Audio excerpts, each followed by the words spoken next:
Okay, welcome to our continuing series of Edgar Cayce on. This presentation is on the third chapter in the Search for God books called What is My Ideal? One of the most important things that ever is mentioned in the Cayce readings is the ideal, which is more or less, it's almost like a mission statement or a goal that you set up there and try to align all of your choices with, and we're in life, and we're going to go through that. I've already handed out to the folks in attendance one of the ideals charts, and you'll get to see that in detail, especially toward the end of this. As always, I know that you're familiar with the disclaimer, but we put these on YouTube, so bear with me as I make sure that you understand that the presentation you're going to hear today is based on the things that I interpret from reading the Edgar Cayce readings, and I'll be able to share those with you. In fact, if you want a copy of any or all of the readings that I've used in the presentation today, I give you my email address at the end that I will be glad to send you a PDF copy of those. So what you're getting is, it's been subject to my personal interpretation. You're certainly willing and able to ask any questions of the presentation, especially at the end, and I will give any clarification that I can, but we always invite you to do your own study of this for your own clarification as well. So let's get started with the first slide here. For all its accolades and celebrated recognition as sound guidance, I have personally noticed that sometimes follow your heart is really bad advice. I ran into this. In fact, I was having lunch with Kay just before we got started here, and mentioned a book called, how many of you are familiar with the book, The Indigo Children? Heard of this? And I think it's really an interesting concept. If you're not familiar with it, it's talking about the children of today are actually very advanced souls when they seem like they're unruly or don't fit in or aren't listening in class or are just a real problem to raise. And and what you wind up having with an indigo child is just one that's misunderstood. And so a different approach to raising them is what's recommended and what's gone through in this book. On the other hand, I happen to have a friend of mine who has two children that are juvenile delinquents, don't make very good choices, and they're definitely not indigo children to anyone but their mom. You just watch what's going on and going, no, there's a nefarious intent with what these two kids of hers were doing, but they're indigo children, and I have to come up with the right, hands-off approach to let them find their own way. I go, they'll find their own way to jail if you leave them like that. But that's one approach to this. But in terms of following your heart, we really have to understand what happens. Does the world owe us a living doing what we enjoy the most? And I would say that I really like talking about the situation that happened with my wife when she was, new to the work world. When she and I got together, I think she was 20 years old. And by the way, she's not 20 anymore, if you're thinking I'm a child molester. We've been married over 35 years, so it's been a while. Anyway, what happened was she is a very, very talented artist. And it brought joy to her heart to be able to paint and to draw. And she even has this whole series of animals. She would take just any kind of an animal, and she would draw from a picture that she saw, and she would add a smile to it. So it had a very human-like smile, and I love the series that she put together on that. So she had a real talent for it. It brought her joy. She even had her own branding or niche for the whole thing. And she even went out in our early years of marriage and was getting jobs being an artist, being a graphic designer. Now, that wasn't always the most exciting thing when you do that. She was working, a sign company. I don't think you'll ever see a Motel 6 or a Village Inn that she didn't wind up doing the sign for at some time out there. So she had that kind of background involved in it. She also worked for a company that did bumper stickers or decals. So if there's a college or university out there, you can bet she did the artwork for the thing. But she even did designs for T-shirts and all that. The problem is in the 10 years or so that she wound up devoting her life to trying to be an artist. I don't think she made more than about $10, $12 an hour. because as important as we understand art is to the entire scheme of things in humanity and being able to, lift everyone's spirits if they see the right thing, we don't pay like it's that important. And so it really wasn't, it wasn't a great way for her to make a living. And then finally she came to me, and, because one reason we've been married over 35 years is because we have this thing of you do what you want. And I didn't try to tell her, if you like being an artist, we'll figure out how to make that work. Anyway, she goes, I'm just so frustrated that I don't seem to be getting the respect and the accolades and even self-feeling, a self-fulfillment by being an artist. What would you suggest? I went, a question. And so I said, one of my own talents, for 40 years, I played racquetball, the sport of racquetball. I actually got to the point in 2006 where I won the national doubles with a partner, national doubles racquetball championship for the 45-plus age group. And that was the pinnacle of my career. And I said, my racquetball career, if you want to call it that, I said, I'm good at racquetball. It brings joy to my heart. I said, does the world owe me a living playing the sport? This is a hobby. This is a hobby for me, and it's something that I have understood that I really get a lot of enjoyment out of, and if I could play that game 20 hours a week, I would have. So it was something that I really did like. I said, I really have to say this. I think after the effort that you have put into being an artist and making a living that way, that it is not fulfilling a necessary niche in our economy. So the economy has a way of rewarding you if you've really found the right thing. If what brings you joy is, filling a niche for other people, it has a way of being able to let you know it in loud and clear zeros behind a one. And that I said, what you need to find is something else that you are talented in, something else that really does bring you joy and does fill a niche. Well, it just so happened we were moving from California to Arizona, and she needed to, I needed her to get a job. I didn't even have one.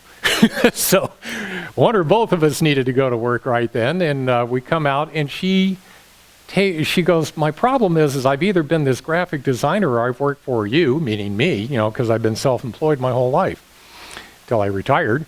Anyway, what happened was she didn't have much of a resume.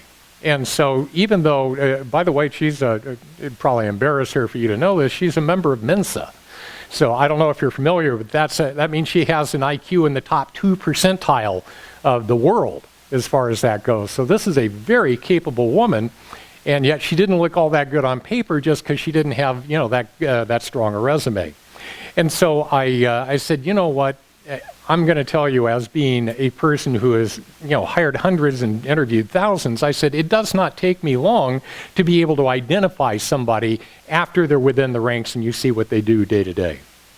I said, you go to work anywhere doing anything, and I guarantee you will float to the top. You will be the cream that goes to the top within months after going to work here. You just can't help but shine like that.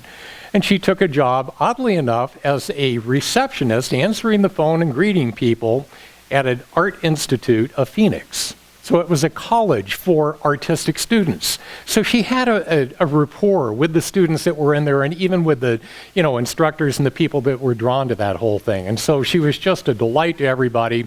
And frankly, it took 6 months because they had a rule. You can't poach somebody, that just went to work there to get put up. But the president of the school tagged her as to be his personal assistant within the school. 6 months later, she went to that. Then immediately after he left, she was free to go ahead and she took a job as the registrar of the school. And then the corporation recognized what her talent was, and they hired her to go on the corporate level. And she literally traveled all over the United States training the other registrars in how to do what it was that she did so well. And I can tell you, with each one of those, not only did it increase her confidence, her reliance on herself, it made her a woman of the world, if you will. I mean, believe me, I had an 83-year-old mother who is just as bright as my wife, but guess what? She didn't even know how to rent a car. And she even mentioned that story one time. She goes, boy, I just went to see some friends of mine out in Henderson, Nevada. And she goes, I flew in and I went over to rent a car and I didn't know how to do it. And the guy looked at me and he wasn't very nice about it. He goes, how did you get to be your age and not know how to rent a car? And she goes, I had to ask myself the same question. You know, from her generation, the female population very often didn't wind up knowing how to do any of the business stuff. And it you know, it's gotten better over the years, but now Stephanie can definitely stand on her own and she knows how to rent a car. No doubt about that. But the idea here is that she found out that she had a real skill in being able to do the kind of administrative work that it took to be specifically a registrar, and specifically for these students who were artistic themselves and going through. And so it was an absolute wonderful fit for her to be able to do that. And you know, she makes great money. I mean, she's younger than me. Really, still not a child molester. She's 5-6 years younger than me, and she's still working out there, even though I retired. But she does it really out of joy, and really enjoys it. So the point here is, last week I had talked about cooperation, and that's the chapter in the A Search for God book.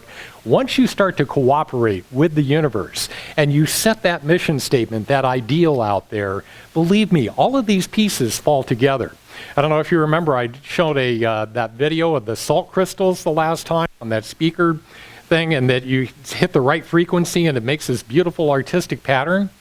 When you have that up there, it's the universe says you have put all the correct conditions together in order to be able to get this beautiful thing to occur outside of it. So cooperation is the key by setting the right ideal. The right ideal is not the world owes me a living doing what I want to do. It's I need to work in harmony with what the world requires out there and where I have the strength. Okay, so in reading 2:6-11 here, and we're talking about oneness of purpose in a cooperative manner, gives then a group one ideal. What I was talking about is the idea that if in Congress we had the person sponsoring a bill to help all of these children with their education, with their health and welfare, etc., and you line up 10 children up here and you ask all 535 Congress people, which of these kids do you not want to help? That's not going to be the issue. Everybody thinks that you should have an equal opportunity, a good shot at being able to have excellent health care, good food, water, shelter, and good education. So if you have everybody in agreement on that, now you have an ideal. Now, what's the next problem? How are we going to pay for that, and who's going to be in charge of running this, and how are we going to run it? Okay, now it's all going to fall apart. But if you go back and keep coming back to the points of agreement, and this is an important thing in the Cayce reading. So we come back to the points of agreement, which are the ideal points, in which we can all say, if we agree on this, and we go, is there anybody in here that is not willing to contribute money toward this? I'm not saying whether it's going to come from taxes or donations, but is anyone saying that no one should have to put into a general type of fund in order to do it? And the next thing you know, almost everybody's still in agreement. We understand all of us are going to give money in order to make sure these kids are going to receive those kind of advantages. And it can build from there. But the way our political system works right now, there is no way you could ever get that bill to be passed through with the ways that things have gone in the past. So we really do have to look at things in a way of saying we have to reinvent the wheel. We can't continue to do what we've done if we expect to have a different result in the future. You've probably heard that in a different wording of that's the definition of insanity, to keep doing the same thing over and over and expecting a different result. Well, that's politics. Now, one of the things that comes to mind, and I think is an excellent way of being able to take a look at this, is the idea of prohibition. This is one of the only countries in the world that actually put prohibition, or saying that alcohol was made illegal except for medicinal purposes. That's funny. That alcohol was made illegal except for medicinal purposes for not quite 15 years back there in the 20s, or teens into the 20s. And so in looking at what happens there, you have a real interesting set of bedfellows. You have bootleggers and Baptists getting into bed with each other. All right? Because you have, who are the bootleggers? Here's an interesting one. You know where that term came from? It's fascinating. Bootleggers, apparently way back when you had illegal alcohol, would wear really high boots up to here, and they would keep a hip flask in there and be able to sell snorts off of the thing right there in the street. That's where a bootlegger came from. Baptists, that one we know. Not nearly so much of a mystery behind it. Okay, so you have the Baptists were against alcohol because Baptists are against no, I'm kidding. Baptists do not like the idea of having alcohol ever. Okay, you certainly don't want to be dancing if you're a Baptist or Southern Baptist. I'm sure there's kinder levels of the whole thing. So when you're talking about prohibition, they're thinking if we can keep everybody from drinking alcohol, how great is that? Now, it's also called legislating morality, if you haven't picked up on that part of it. We're one of the few countries, as I said, that did it. And we have these people that are strange bedfellows that are all getting behind this thing. So I'm going to make sure that you get to see how that works out.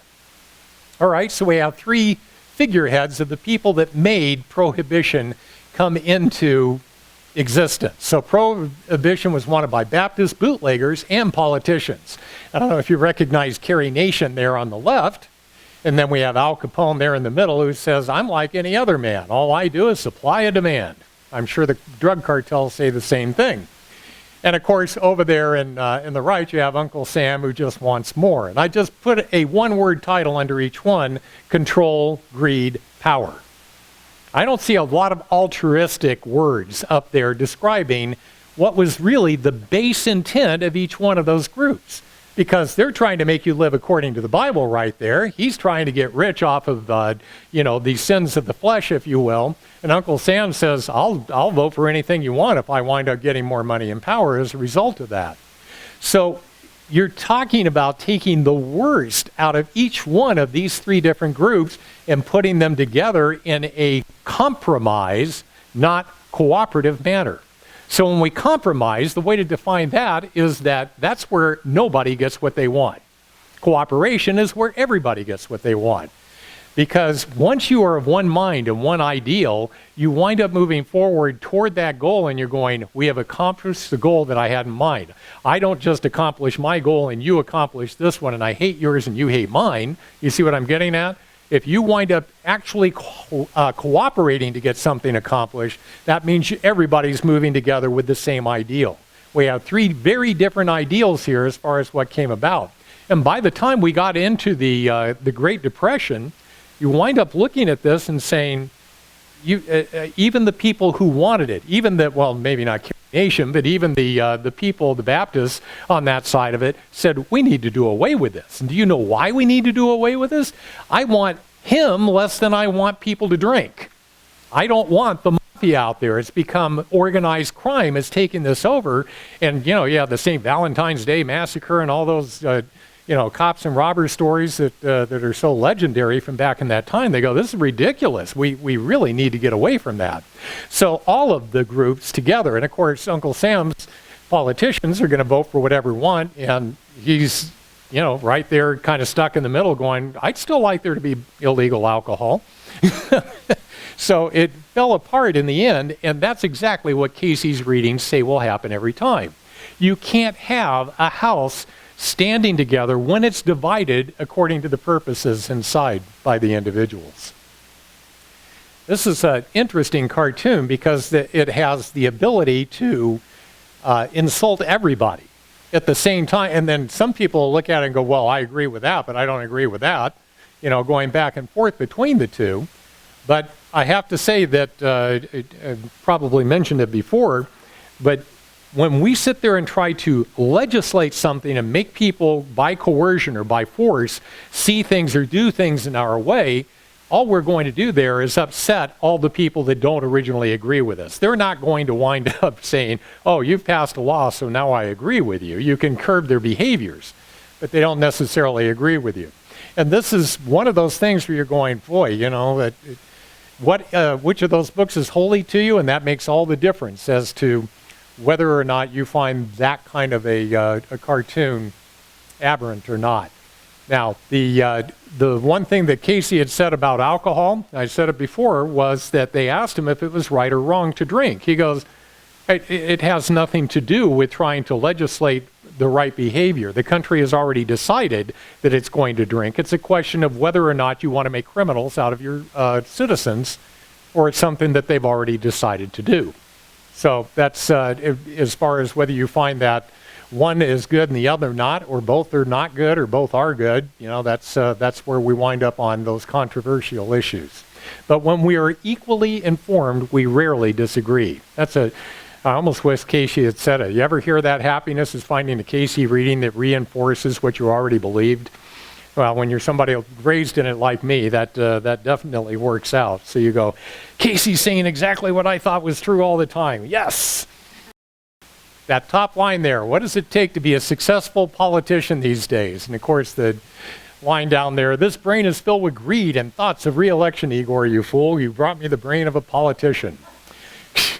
And I don't know if you've actually known personally any politicians. I've only known them at local levels. But never knowing one that got beyond Congress, let's put it that way. Started out as a planning commissioner, got to a city council, became a mayor, went on to be a congressional leader for their district. But I watched what happened to that particular person, and they got into being a politician that they wanted to be one to make a difference. They really thought, I'm going to go in there and nobody's going to be able to buy me. And I'm just going to stand up for what I know to be right and all that. And they had the best of intentions, but I have to tell you, by the time they got to Congress, they admitted the only way I could get in here, get to be a congressman, was because I am just owing political favors as they are owed to me.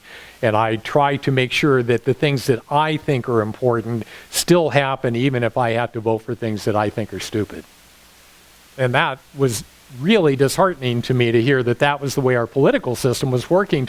And this is a very altruistic person when they first got involved in it, going, I'll never succumb to all that. And he goes, there's no way you can even be a politician in our society if you don't wind up approaching something in that direction. I took him at his word. But it is a little disheartening for that. But one of the things that's fascinating, and he was the one that pointed it out to me, because he had become much wealthier over his period of time in office. And I'm going, aren't you supposed to put all of your investments and stuff in a blind trust? Did you just pick the right guy? Or how did you go from, being an average Joe like so many other people to being a millionaire over this period of time, and you become a congressman? And he goes, I'm not going to go into the details of this, but he goes, I will give you an interesting statistic. If you say, here's what the average amount of return is for everybody that has a stockbroker and, people that help you with that kind of information, he goes, people in Congress have an average of a 6% higher return annually than the rank and file person out there. And he did not want to say why. But if you know where the laws are going to go, how do you not guide your investments to go in a direction that you're going to wind up profiting from? And it's another one of those steps that you take down the path. Once again, when you're talking about the ideal is to have the best of intentions, but if you get away from that, the next thing you know, you've got something almost comedic, as we're seeing right here. So staying with the ideal really is the better plan, even if it seems to be foolhardy if we're not going to enrich ourselves as the goal. Okay, one thing I also want to point out, when it's 23 is the 23rd paragraph of reading 262:14, the Q means that it's a question being asked, and the 255 is the number assigned so that the person can remain anonymous. The 255 is the person that posed the question. And again, when you're seeing the bolding and underline there, that's me. If you were to see all caps, which you don't in this one, that would be emphasis from Cayce himself. So the question is the faith of man in Buddha or Muhammad equal in the effect on his soul to the faith in Jesus Christ? And the answer, and by the way, when I had this ... I'm indicating there was a much longer answer. It didn't just jump into this, but I went to the part that was pertinent to what we're talking about here. Hence, as we find each, and then I put in the Buddha and Muhammad, I put in there so that we're relating back to the question. Each Buddha and Muhammad in their respective spheres are but stepping stones to that may awaken in the individual the knowledge of the Son in their lives. Now, what are we talking about in when we're saying that those are stepping stones to awaken in us, in the individuals, the knowledge of the Son. With a capital S, we're talking about Jesus there. So what I get out of this is that this, or love, is the highest ideal. You know, when you hear that God is love, God is law, law is God, and you have that equation going across, then love equals God is just as high as you can get. So you can say things like patience, you can say things like fellowship, you can say all the fruits of the Spirit that are out there as far as being an ideal to shoot for, and the highest one ultimately is going to be love, or the Christ ideal. Everything else is a temporary ideal to get us there, and I would say that when we're talking about Buddhism or Islam, that we're talking about temporary things that are absolutely wonderful. You need to have them in order to ultimately get to the concept or the ideal of what Jesus was here to show us, to be the perfect role model. It doesn't mean you have to be a Christian. It just means you have to truly understand what Jesus was all about here on the earth. Not a religion, but as an example. So if everything is a stepping stone in order to get there, you have to say what's going to happen from one step to another. For instance, if you were trying to get to be an engineer and you need to be able to do calculus in and out, do you start with that? No, you start with adding and subtracting, multiplying, dividing. Then you can go into, linear equations and doing parabolas and all that in algebra, and then into geometry and trigonometry, and finally work up to calculus. But each one of those is a step that you wind up taking in order to be able to build upon what you've already learned and add to it until you can get to the highest level. So to understand the highest levels of mathematics that Stephen Hawking and Albert Einstein were operating in, they needed to start somewhere, and that somewhere is what the religions are that we all start with. So this is talking about Buddha and Muhammad. I would also say Christianity falls in here too, as a stepping stone to letting us understand or realize what it is that Jesus truly came here to tell us. So let me go to the next one here, because it's a Billy Graham saying. Give me 5 minutes with a person's checkbook, and I will tell you where their heart is. Tell me that isn't true. I mean, well, okay, in my wife's case, it's the credit card list. So I don't need it. She doesn't write very many checks. But boy, when I see the credit card list and I'm going, you know those GPS things where you can track people? Well, it tells me the date and time. I can follow exactly where she was this weekend. So with Billy Graham's point here going, where is it that we wind up spending our money? And if we can figure that one out, if it's so easy here on earth to say what is important to us in order to be able to do that. In my own life, I have to say that giving, prosperity thinking, is probably one of the most difficult lessons I think people even raised within a spiritual thinking environment have to deal with. And the reason being is we understand in order to have friends, we have to be friendly. If we want to be loved, we have to be loving. Now here's one. If you want money, you have to give it away. It's consistent, but there's something in us that goes, if I want more money and I'm giving it away, what the heck just went, there's a disconnect in there. Did it almost feel like, wait a minute, I said the same thing. If you want friends, you have to give out friendship. If you want love, you need to give love. If you want prosperity, you must give out from that which you've taken in. And it's very consistent with the laws, and you're going, okay, now you're broke, you can't pay the rent, I need you to write a check to this church or that organization. A lot of people find that to be impossible. Now, I can tell you in my early days of being an entrepreneur, I had the opportunity of business doing well for a while, and then all of a sudden the bottom fell out from under me. Now, I was in my 20s, and I knew all of this Cayce stuff, but it was kind of like Pinocchio. I don't know if you've ever heard that analogy before, but Pinocchio was somebody who looked and acted and had a brain like a real boy, but he wasn't a real boy yet. And how did he become a real boy? By going through a number of experiences and making choices that allowed him to be able to understand what it meant to truly be human. And I think that's really where we were created by God. We were created in his perfect image, but you can tell a 5-year-old all the way up through a teenager exactly what they should be doing, and do they do it?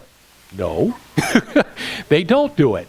And since they don't do it, what is happening there? It's they are going through the Pinocchio experience of, even though I've heard all of this and I understand all of this, I need to go out there and do it myself in order to be able to figure out, like the prodigal son did, I'm going to go out there, make my own way, figure out, boy, did I screw that up. I was in a great place before I ever left. And then you go back and you're very happy, and so is God.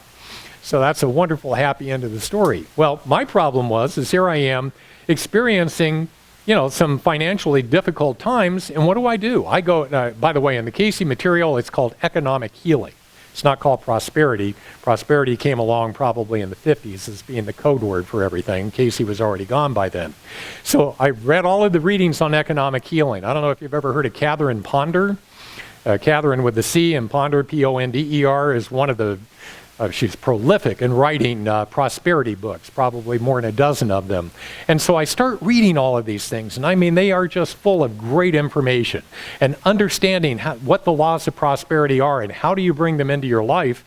And I start implementing all those. Of course, being a self-employed individual, here's one of those questions that comes up over and over again in prosperity. Do you tithe on the gross or the net? Is that it's an obvious one, isn't it? You get a paycheck and you're going, I've got two numbers here. Here's how much I made, but here's how much I took. Do I tithe 10% of this number or this number? And that's one that people are asking all the time. Well, now take me as a self-employed individual where I have, here's the number of the dollars that I took in, and by the time I've made written all the checks for the month, I have a red number, negative number down in the bottom. I said, God, you owe me. So you're looking at it from my perspective and being a self-employed individual and going, well, obviously tithing is not meant for me yet. That was really my logical, conclusion in looking at it. I said, okay, tithing is something that isn't going to work. I can't wait until I am able to tithe, because that means I've got a black number in the bottom instead of a red one. Okay? So we're going along, and I've got to tell you that somehow I managed to keep that business afloat. I don't know. It's like, imagine that Forrest Gump was advising me. And I managed to keep the business afloat until I got to this point in which I had to analyze what it was that I had accomplished to get to that point. I said, I am doing these affirmations. I really do see when I write these checks and I'm paying the payroll and utility bills and the rent and all that, and then it's sending prosperity out, and I'm being part of that cycle of prosperity, just like we do with nature and the oxygen and carbon dioxide and all. I have all this down. I'm going, but I'm not doing the tithing thing. And I said, all right, I'm going to start tithing. And now I have to say, but I have nothing on the bottom line. I just thought for darn sure that the business was toast at this point. I thought I was going to be done. And so I started tithing on the gross. So the gross is coming in, I'm writing, and I found that because I had given up, and I mean this sincerely, I had given up and said the business isn't going to make it. I found writing those tithing checks to be a source of great joy for me. Because I could sit there and go, this is a significant amount of money, and I'm out there and I'm giving it to places where I was being spiritually fed. And I'm thinking, this is awesome. Okay, I'm going to be out of business here in a couple of months, but for now it's working. And I got to tell you, the business continued to operate. I mean, it was just like barely keeping up with those extra checks that I was writing to go along with that. And I realized that I was keeping in my mind, I had an agreement with God. God was saying, this is a stupid agreement, but if it's what you want, okay, that I would be able to write these 10% tithing checks off of the gross. And what I had to agree to is that the business was not going to be successful. Because that's where I was in my mind. Are you picking where I'm going, the only way I can give this money without any fear or regret in my heart is because I'm toast. And when I gave up like that, I'm being very happy in writing this. And I went on for about 6 months like that. And the next thing I know, I'm going, I'm still here. I don't know why. Why am I still here? I'm going, wait a minute. If I'm still here after this, doesn't this mean that I could continue to write 10% off of the gross checks and the business to be successful? And the answer is yes. And I didn't have any more prosperity trouble after that. Once I came to that realization, it was like the business just took off, and it had no reason to take off as it did. But I wound up absolutely understanding that you say this or better, God. You don't try to tell God exactly how something comes up along the way. And so it was really an important lesson for me to learn when it comes to being able to, how do you give without fear? And you have to set that ideal and recognize, in fact, one of the important things that I got from prosperity was taking a prosperity class from a woman who is well-versed in Edgar Cayce, and she goes, okay, imagine receiving money is like taking oxygen into your body. And she goes, I want everybody to inhale deeply. Okay, now hold it. And if you don't exhale to bring in more, you're going to die, aren't you? And I'm going, my gosh, it makes all the sense in the world that of course not only do you write your expense checks, but you write the prosperity check to go along with it, to recognize that it isn't just three dimensions that we're trying to keep going. We're trying to keep the altruistic intentions of God involved in our lives at every moment. Next up, reading 2:6-11 again. An ideal then cannot, should not, will not be that is man-made, but must be made of the spiritual nature that has its foundation in truth, in God. One of the things that I'm reminded of, I was listening to an interview with Warren Buffett. I don't know if you've heard, but he actually is sitting down with billionaires trying to talk them into donating all of their wealth except for $500 million. Says, however much money you have over and above the $500 million, but establish a plan of how you're going to be able to distribute that money for the common good out there. And the guy that was interviewing him said, and so how's that going? And he goes, well, some people are at least listening to me. And he goes, others just think I'm crazy. And he goes, well, is there anything that can be done about that? And he goes, yeah, I'm thinking of writing a book that says how you can get by on $500 million in your life. I love that answer. It's like, oh, well, I think I could do. I'm willing, allow me to figure out how to get by on $500 million in my life, and I could give everything else away. Casey's very clear, by the way, when he was talking about tithing, because he was asked more than once. He said, what can I do? And I'll just say the lottery, but it was what manner of thing can I do in order to have lots of wealth come in so that I, through my tithing, might be able to, fund all these altruistic projects. And the answer was inevitably boiled down to this. If you are not giving anything from the little amount that you have now, I swear you will not give anything, though you would have millions. So if you don't already have it within you to be able to tithe, to give back from where you've been spiritually fed, Casey's indicating that's the first lesson to get in order to be able to know what to do with the rest of it. I will say that that it isn't just about money at this point. I was remembering wealth that all of us, like those of us in the room here right now, believe me, you have a much better quality of life than so many of the celebrities and sports stars, and you see their lives are falling apart out there, and they have no idea why. They have no idea what's important to them, and they're going, I've got millions, I'm adored. I have, all this fan club and adulation and all that, and yet I can't seem to hold my marriage together, and I keep messing up, and I'm doing this or that. And we understand how that works just because if you want friends, you're friendly. You understand that God is love, and that is how you get by best in this universe. And so when you understand, I was sitting in a study group for a couple of years with a friend of mine from college. She was a little older than me, and she had teenage daughters. They were still going through junior high and high school. And her husband comes home.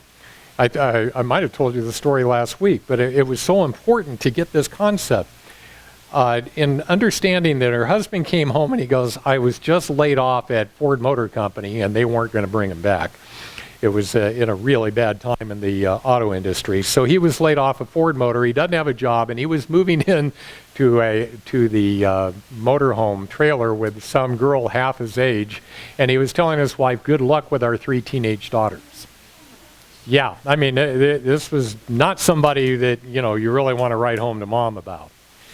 And so she went to the study group that she had been attending on a weekly basis with us for a couple of years, and she lays this story out. And I mean, I'm devastated, and it's not even me going through it. I'm listening to what she's trying to deal with, and everybody in the group is trying to encourage her by reminding her of the very things that come up in the Search for God material, and how to be able to turn this thing around. And she was so panicked about the money and raising her daughters, and we're trying to encourage her, and she finally comes back and says, forget all that, this is reality. That was her answer to us. After being in that group for 2 years and being able to, talk the talk, not necessarily walk the talk, she goes, forget all that stuff, this is reality. And so you're looking at it going, oh my gosh, I mean, I felt a little betrayed, seriously, going, you're sitting in this group with me saying you believe all this stuff, and when it finally comes to an opportunity to allow it to help you through a very tough time, a dark night of the soul, and that's been your response to this, that one's a little scary. So when you look at that, I do have to finish that. If you don't remember from before, I ran into her about 15 years later. I hadn't seen her in all that time. And it turns out this woman pulled herself up by her bootstraps. She went on to get a master's degree and had a very good counseling job with the county of Orange. I grew up in California, so Orange County. And she had this beautiful condo, beautifully decorated and furnished and all that. And she said, my retirement's set. I've got all my retirement accounts in line. So when I do retire, I'll be able to pay all the bills. And my daughters have grown up. They're all married. Everything's great. And then I asked her, how is your personal life? Oh, yeah. And she goes, I've met a number of guys over the years, but every time we start to get, close and talking about things, it looks like all they're after is my money. I don't know if you're picking up on what can happen in something like that, but she was so focused in on, my biggest problem in life is this financial piece. This is where everything's going to fall apart. What about how do you, eat? How do you pay for your health care? How do you live someplace, et cetera, et cetera? And she was literally looking at it as in, this guy took me for this, for the money, the first one that left me with 3 daughters and all that. I'm never going to let that happen again. And guess what? She never did wind up having love, unconditional love again in her life, just because she wasn't willing to go with that piece of it. So we can do ourselves in no matter how much we're able to turn everything else around. But take a look at it. If you were to look at her checkbook, like that Billy Graham thing was talking about, I'll bet you could have come to the same conclusion as far as what it was that was really important in her life. So one ideal comes from many ideas. That's very much it's a Cayceism. It's not an exact quote. So it's put together from a number of different readings. But what we're talking about here is that you have a number of people that are working together in harmony over here, and you have the one great big bulb would stand for the ideal. So when you have people that come together for something like the Humane Society, or maybe with a church, or with some nonprofit cause like being able to feed the multitudes or whatever, this is a very symbolic drawing of how we draw together with our many ideas to create or accomplish the one great ideal right there. One of the best examples of this, and again, it comes up often in cooperation, I mentioned the 2 properties that the ARE was looking at, and that the board worked together in order to be able to, out of all the properties that they were trying to put a headquarters together into, they had maybe 15 that they started with, and the whole board narrowed it down to 2 properties and finally chose one over the other. And that's when they took it to Edgar Cayce in a reading and said, did we make the right choice of which of the properties to go with? Cayce's answer to that was, all things considered, when you went into this process of the properties that you considered, you took the lesser of the 2 as far as the one that you chose. However, because of the cooperation, the patience, and the love that this group worked through this decision-making process with, the universe has literally rearranged itself so that it is now the better of the 2 investments. Now, I have not been able to find that reading, but I've heard it from a couple of pretty good sources out there, my mother and Herb Purrier. So I'll keep looking for it, but I have not been able to find the reading reference to that. But it is so illustrative of what this concept is right here. Of people working together can literally take a choice that wasn't necessarily the best one and create the best choice out of it simply by our intention and by the vibrations that we put out into the universe, just like we saw with the salt crystals on the plate there. Kind of a disturbing picture there, thinking of Jesus being within the heart of a soul like Hitler. But let's go ahead and look at the quote. God be merciful to me. Help thou my unbelief. Let me see in him that thou would have me see in my fellow man. Let me see in my brother that I see in him whom I worship. This is actually the affirmation that is used for what is my ideal chapter in the search for God. Remember, the affirmation is the quote like that you see in this Cayce reading that you're supposed to use almost like you're probably more familiar with the word mantra from meditation, that you would say this over and over to draw or elicit from yourself the correct frame of mind to make a connection with the things that would be revealed to us about what is my ideal. So if you're looking at trying to be able to see the God in others, let me try this for a moment with Hitler. I don't know if you've ever heard this, but Cayce was asked about Hitler back in the 30s, early 30s, when he was just coming to power, and said, is this a, because he was not shy about saying, the Aryan race is ideal, and, he wanted to get Germany back together again as a pure race and all that. And they were saying, is this guy a good force or a bad force? And Cayce's answer, again, I'll paraphrase, but he was saying he hasn't decided yet. He can be a very good force. And let's face it, the trains do run on time. I mean, he didn't say that, but the trains run on time was always the line that was given about the Cayce material, the German people back when Hitler was in power at that point, said he's doing a lot of good for this country. And we're talking about a country that got beat by the world back in World War I, and inside of 20 years, they were able to come back and almost kick everybody's butt in World War II. That's quite a turnaround that he was able to do. So you can see that there were a lot of very positive in terms of economics changes that he was able to do by bringing people together. Now, as soon as you become imperialistic, and that was Cayce's warning, if he ever starts to become imperialistic, that will be the key that he's gone over the line and that he's made his choice, and it's not going to go so well from that point on. And obviously he did with Poland and other places. So when you take a look and analyze the wording that you see up here in this affirmation, what we're trying to do is to still see the God in others. And let me give you that about Hitler. Hitler actually had an idea of we are one great big happy family if you're white. I mean, it was very, very biased. It was very bigoted. But he has this concept that's misapplied. Jesus, God, would say, we're all of one big happy family. Hitler went out there and said, there's an us and them, but us is great. All right? Them, not so much. Us is great. And so what you're talking about is if you can just expand your consciousness to understand, how about if we're all great? And we don't have to make an us and them, then you can see that there is a concept that does work. It works for Jesus, works for God. Doesn't work when you try to exclude anybody from it, and that's where Hitler was going awry. As you can see, it's paragraph 12, and it's a question that was posed by the person who was given the number 69 as being able to remain anonymous. How may I reach my ideal?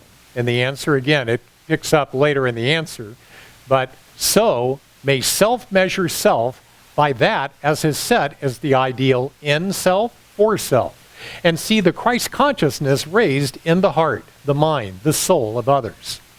Keep before self, judge not that ye be not judged, for as ye measure, so it is measured again. That signifies that with the measure ye meet is thy ideal. Let that then be in him. In other words, not by comparing ourselves to others. It's very easy to go out and compare ourselves to others to figure out whether we're doing everything right or not. I can't recommend enough that we not do that, because if you understand from the Cayce material how it is that we end up here on earth, we're here on earth because we are enmeshed in 3 dimensions. We're entrapped. We have made less than loving decisions that have us living here, and we are unable to let go of it. And so to be in the cream of the crop here on earth is akin to being able to sit at the cool table at the insane asylum. Now, if that's the highest aspiration you have, is to sit at the cool table in the insane asylum, congratulations. Not so hard to accomplish. Actually, I really love when they clear all these rooms out. We have an annual lunch that's appreciation for all of us that do the presentations, regardless of the subject. And we now have the reputation of those of us that speak about Cayce and all that. We have the woo-woo table. As in woo-woo. So that and this one guy keeps coming over there and he teaches computers and mathematics and he goes, how do I keep getting to the woo-woo table, for God's sake? So yeah, we're always the least of these to somebody. I mean, even Jesus was, if you can imagine that. So the idea, when you're trying to not compare ourselves to others, the other difficult thing of that is that we are able to do something that I would like to call judge without condemnation. One of the toughest things that I think we really have to reconcile out there is the idea of that movie and the book, The Secret, talking about laws of attraction. It's very difficult to take this thing of you attract to you those things that you dwell on, that you think of. So don't ever think negative thoughts. Don't ever dwell on anything like that, or you're actually drawing it to you like a magnet. And I was the executive director of Unity of Phoenix for a few years. And I kept running into that with the board members over there, and they go, and I'd start to bring up something of, I can see that some problem could emerge in the future. What do you think we ought to do in order to avoid that? And they go, well, let's not think about it at all. And I'm going, wow, really? Should we just bury our heads in the sand? Because that was kind of the image I got when I'd hear that. And they're going, well, it's not that we don't deal with it if that comes up, but the idea is if we think and dwell on it right now, aren't we attracting that very thing to us? I would like to suggest that from my perspective, that's not what that law of attraction is about. If we are fearful of it, if we are afraid, if we are ashamed of having done something, have guilt feelings of something that's gone on in the past, and we think about it in those negative terms, that's the negativity that's going to draw it to you. If you're being, as Jesus said, wise as serpents, yet harmless as doves, that's a very different approach to the exact same thing. You're going up there and saying, I need to be wise in the ways of the world, but I'm not trying to condemn. If I'm out there saying that, this person isn't the best fit for this position, I'm not saying it as in you're awful. This person is just, to be denigrated and let's really pick on them for a while. You're just saying we need to do for the best of the organization.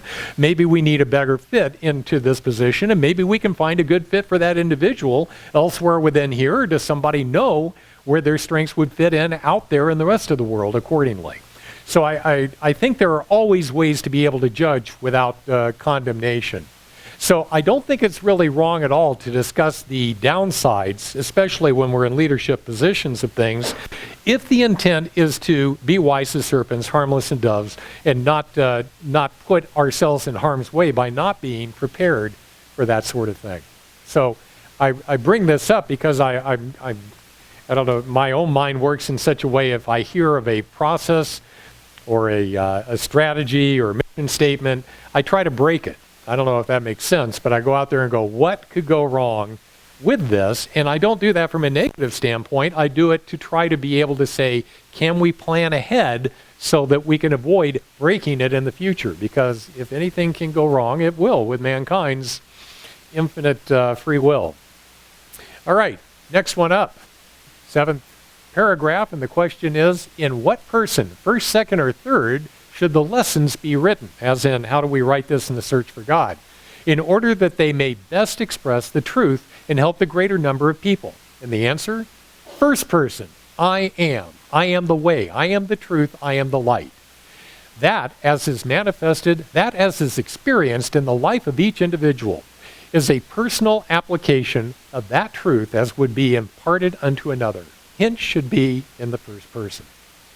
So when we're looking at trying to say things, and I'll go back to unity here for a second, I think when we're talking about saying I am, or should things be kept silent, we were talking about prosperity earlier.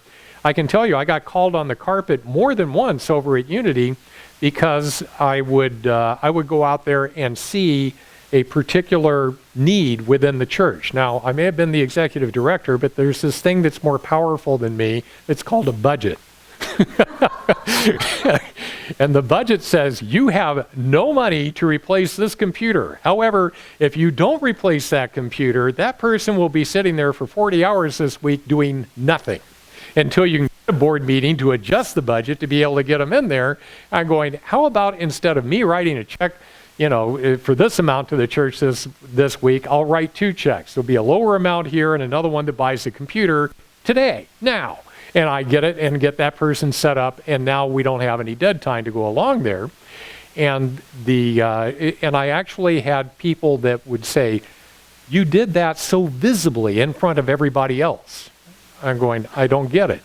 And they're going, well, when you do an act like that, it should be a secret. I said, I want everybody to know.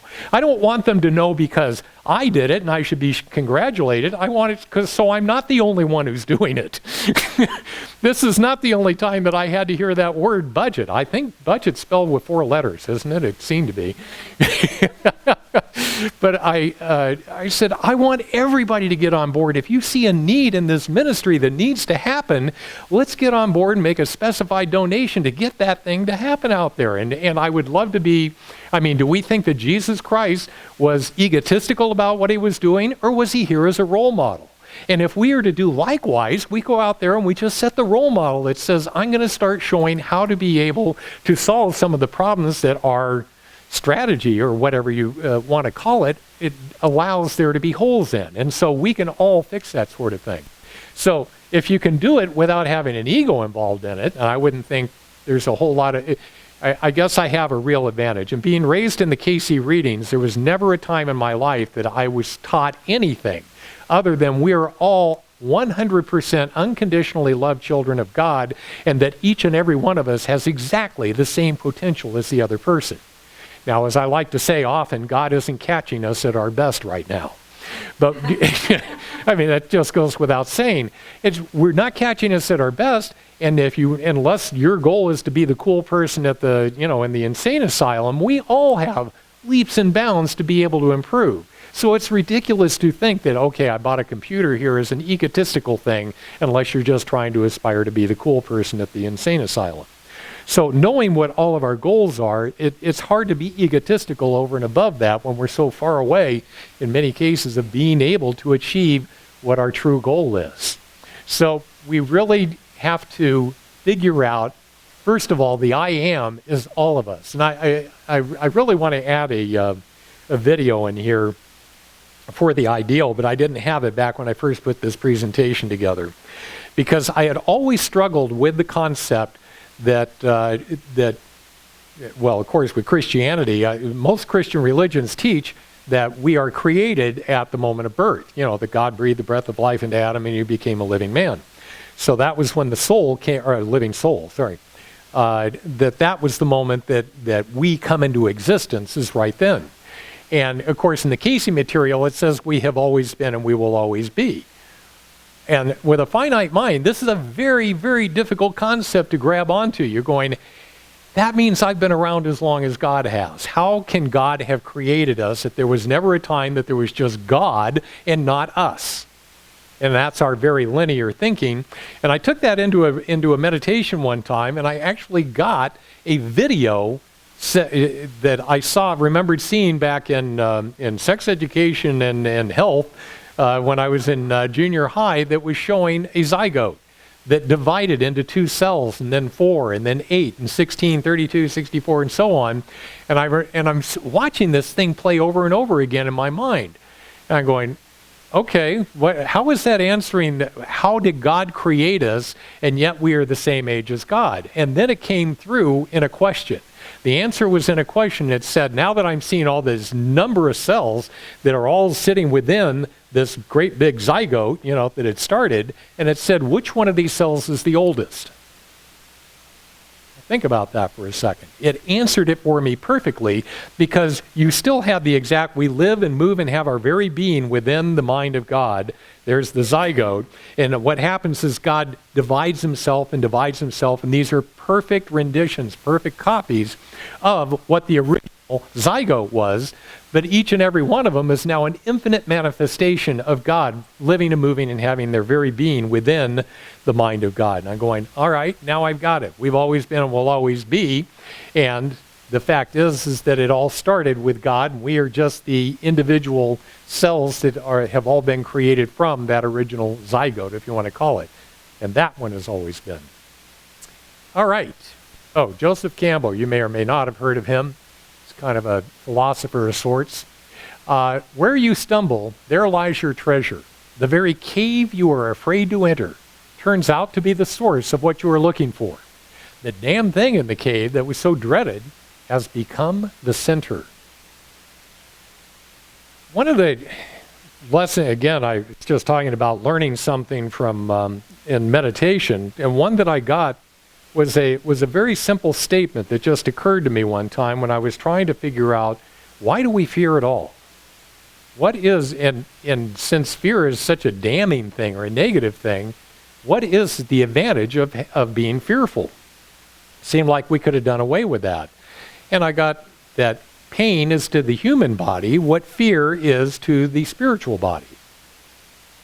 Pain is to the physical body what fear is to the spiritual body.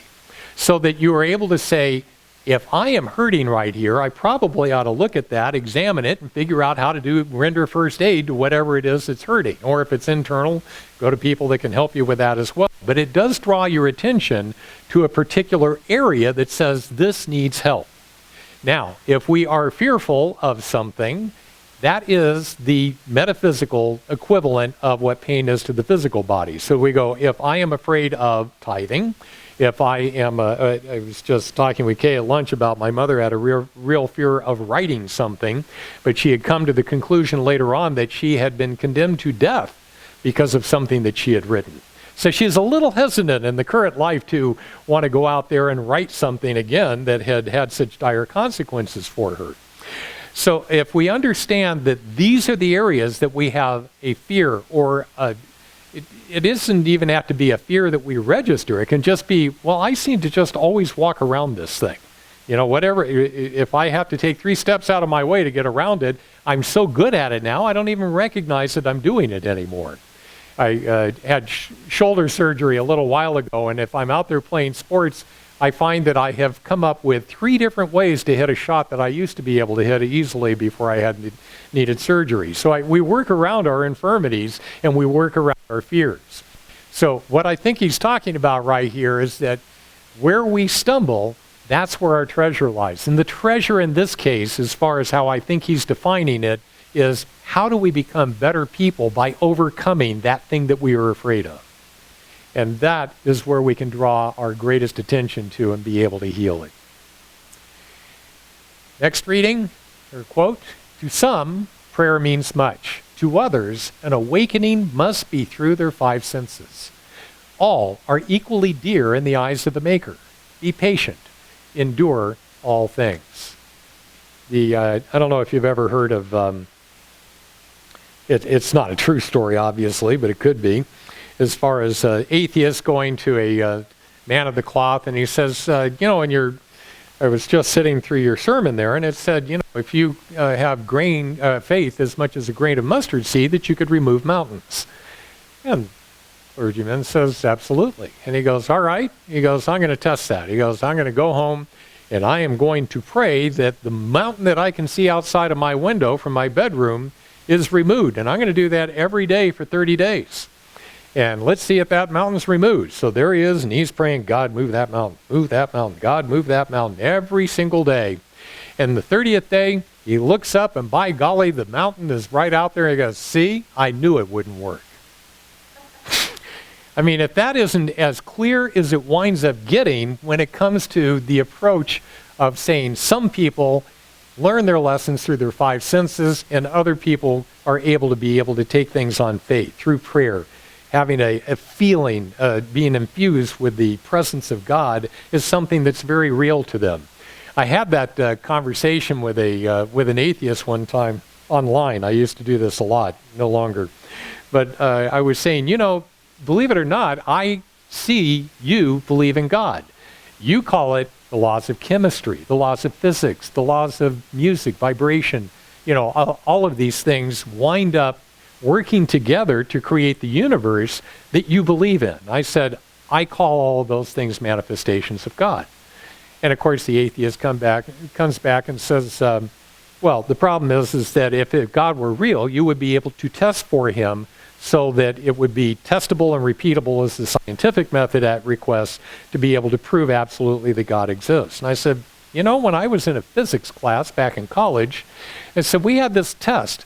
And you know what a ski jump in the Olympics looks like, where the skier goes down and then the lip goes up and then the skier lands down in the way? We did a test on gravity. And we had these little ball bearings, and there's this little trail that looked like a ski jump, and we put it at the top and we let it go, and the thing would go up, and where it would basically land, we had graph paper. And graph paper with carbon paper below it. So the striking of the ball bearing actually put a mark on the graph paper where it was. And so we did a test of like 50 of these things.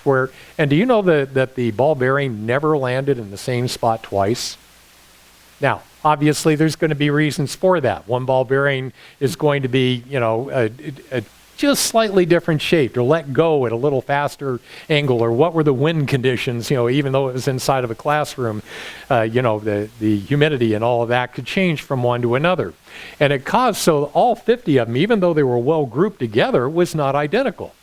And I said, when we did the mathematics on the whole thing, instead of it being 32 feet per second, or per second squared, we found out that it was a different number. It's like 32.01678, per second squared. And I said, so does that mean that gravity doesn't exist because I can't duplicate the experiment that science has already established?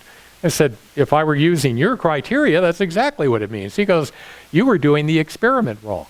He goes, if you do it under the exact correct circumstances and the controlled conditions, then I absolutely guarantee that it will come out to be exactly what the science books say. I said, why do you think it's any different for meditation? That really upset him, because that atheist at that point, he understood where I was going with this. I'm going, just because you say that you have meditated and you've made no connection with God whatsoever, doesn't that just as easily point to you haven't been doing it right yet? Because when I meditate, I make a connection with the divine almost every time, and very quickly going, I know God is here. Good grief, there's no question when you get filled with a presence like that in meditation, you just go, this is absolutely the truth. Now, if you're not, did I do that from the first time I was meditating? Let me tell you, that was terrible. I was 6. Don't ever teach a 6-year-old to meditate. How idiotic is that? Sorry, that's one of the things I didn't like about the ARE. Teaching a 6-year-old to meditate. Oh my gosh. Well, maybe they tried to keep us quiet for 5 minutes, and that was the counselor's goal at the ARE camp I was at. All right, that one makes sense. But the idea that you simply are not conducting the experiment correctly in order to be able to make that connection with the divine within. Why? Because I knew it wouldn't work. That's what they go into with the intention of meditating. I'm going to make a connection with God, and unless you get somebody going, hello, it isn't going to sound to them like it's a real thing. And so I really recommend that people understand that God is God to all, but he's Father to those who seek him. Those are real two different statements there. God to all. God is the God of physics, God of mathematics, God of chemistry, God of music, and so on. That is the God that relates to us as the 5 senses will talk to us about it. And then there are those that literally live and move and have our being and understand that we live within the very mind of God. So, no matter where we're coming from, God will accept us in either position. Another Cayce reading, but I got this one off of their website, so it's prettier. Be sure that there is the ideal and work toward that ideal. Be content in whatever position thou findest thyself. Be not satisfied, for that one satisfied has already lost the ideal or the ability to go higher. it said more than once, several times in fact, in the Cayce readings, don't be content, be content but not satisfied. Be content but not satisfied. And the idea being, at any point in our lives, no matter how awful everything is going, if we can find contentment in what's going on in our lives right then, that's great, because then you can move forward without having the negativity and drawing this negative energy to yourself. The moment that you're satisfied, you have quit striving to do anything better. You're saying, I'm at the cool table, right? I'm at the cool table, that's good enough for me, I don't have to work on this one anymore. So the idea that we are content but not satisfied is exactly where Cayce's going with this. And I can't tell you how many people I've run into over the years that keep talking about, well, I'll work on that some other time because I'm doing pretty well with that. And they don't strive to get any better at it. So we want to remain enthusiastic in improving ourselves in all aspects instead of settling for something less. Beautiful truths without personal application by the one presenting them is indeed casting pearls to swine, and will turn again in its own wallow. You know, I don't disagree with this statement, but I do think that it's entirely possible for maybe a televangelist who is out there and he's giving an impassioned sermon on something that's about the absolute love that we should have for Jesus, for God, and for this wonderful creation that we live in, that I think that if that resonates with the soul of the person that's actually living it in their lives, you're not casting the pearls before swine.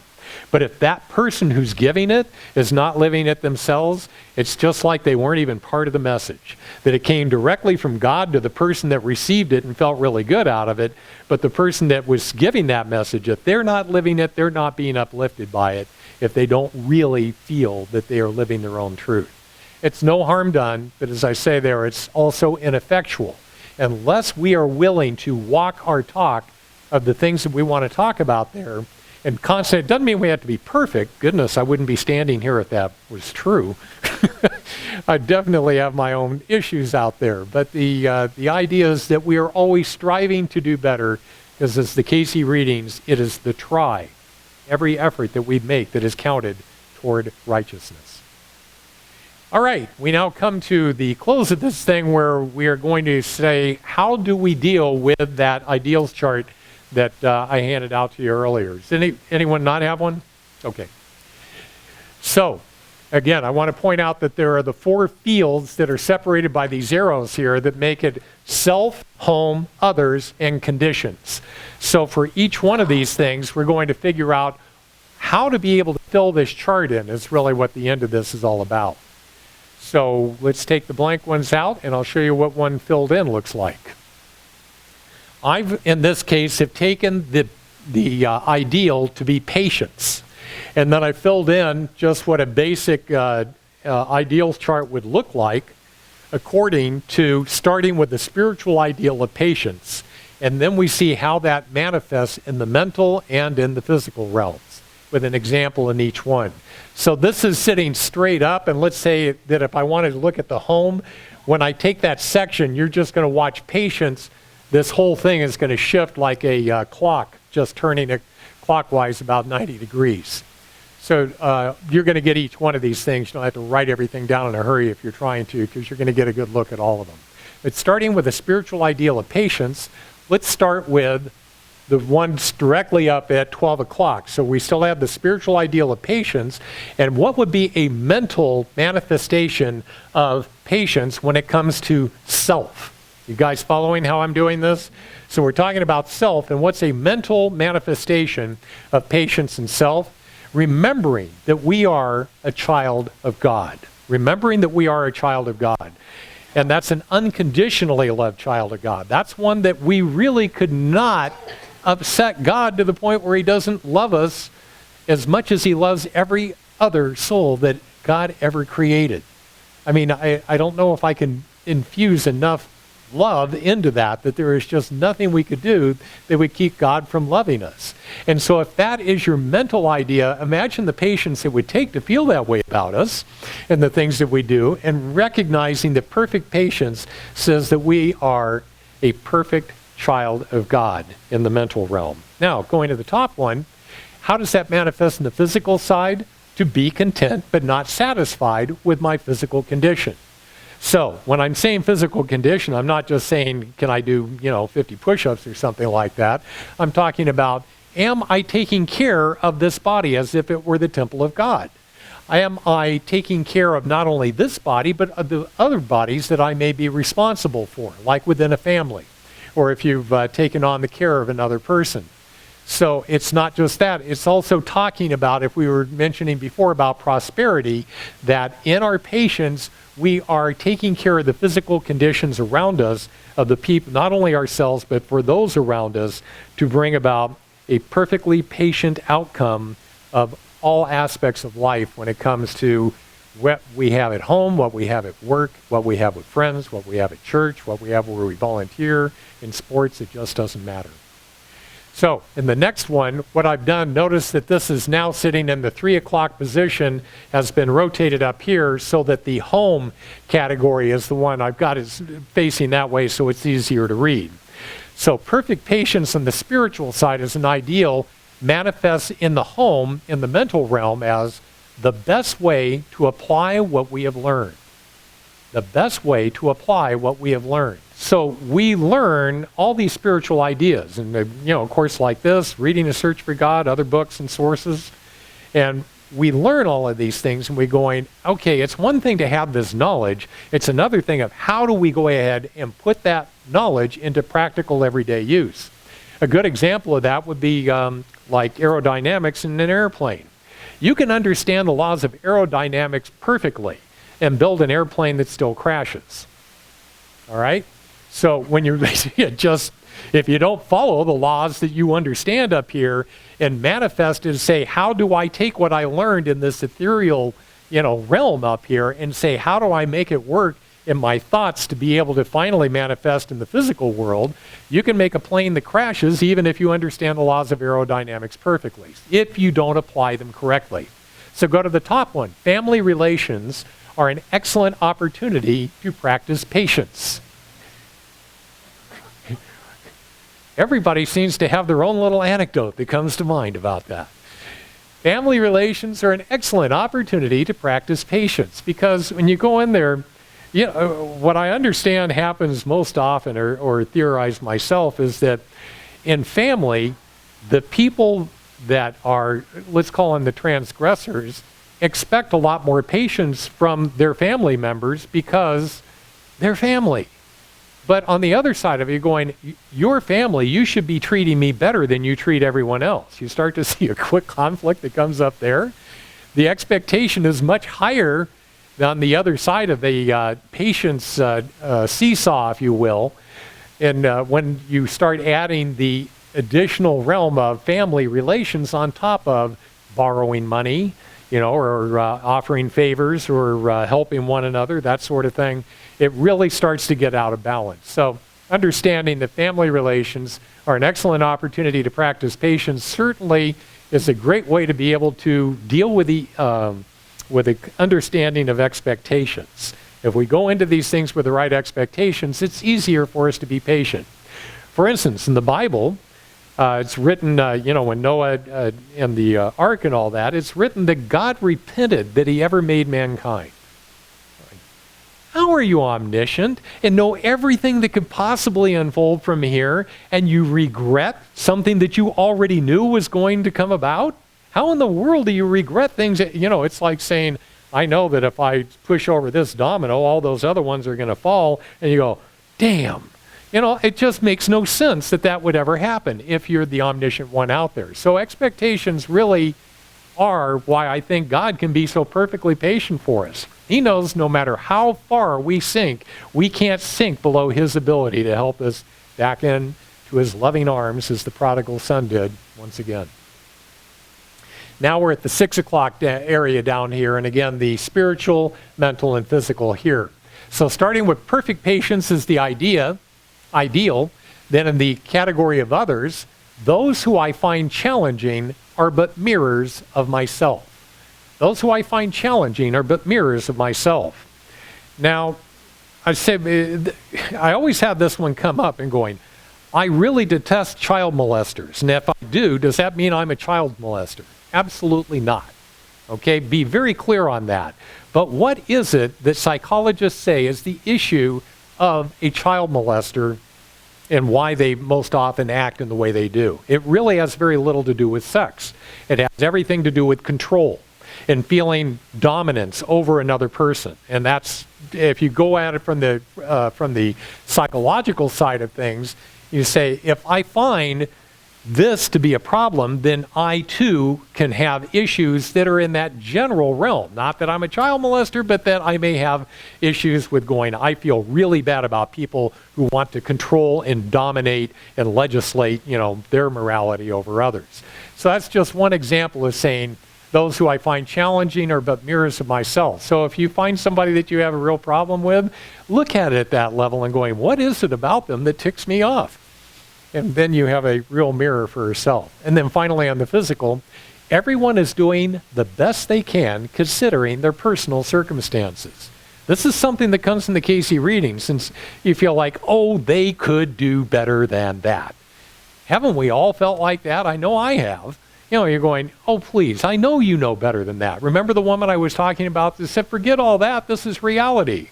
I knew that she knew better than that, except if she really did understand all of that, she wouldn't have made that comment. She was showing me, I'm not betraying you, I've just truly not believed and accepted everything that we've been talking about in this group for the past 2 years. And then I was able to look at it and go, oh, what a shame.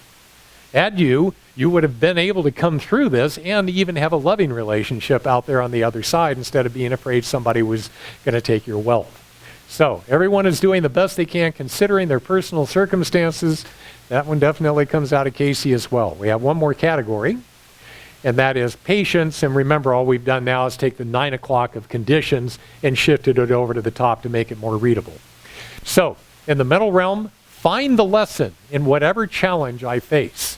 So if you find something that is challenging in your life, and especially if you find it fearful or you have guilt and shame associated with whatever it is, those are the things that are the pain centers, if you will, of our minds that let us know this is the lesson that I really should focus on in order to be able to get the greatest growth. So find the lesson in whatever challenges I face or the conditions that I face in life. And then finally here on the physical side, recognize that conditions unfold for our greatest spiritual growth.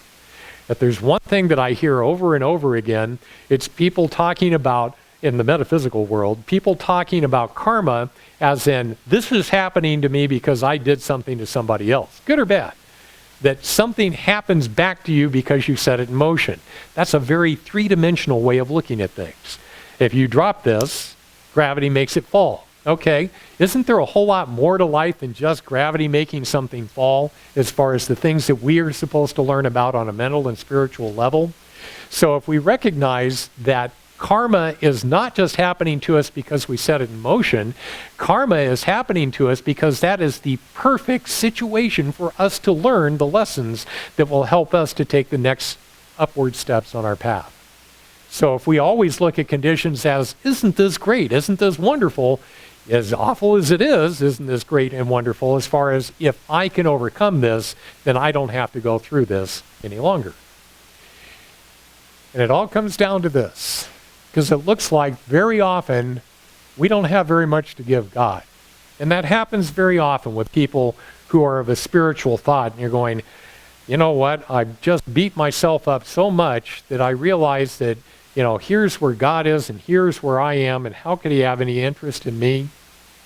And I think that captures it. And that's it.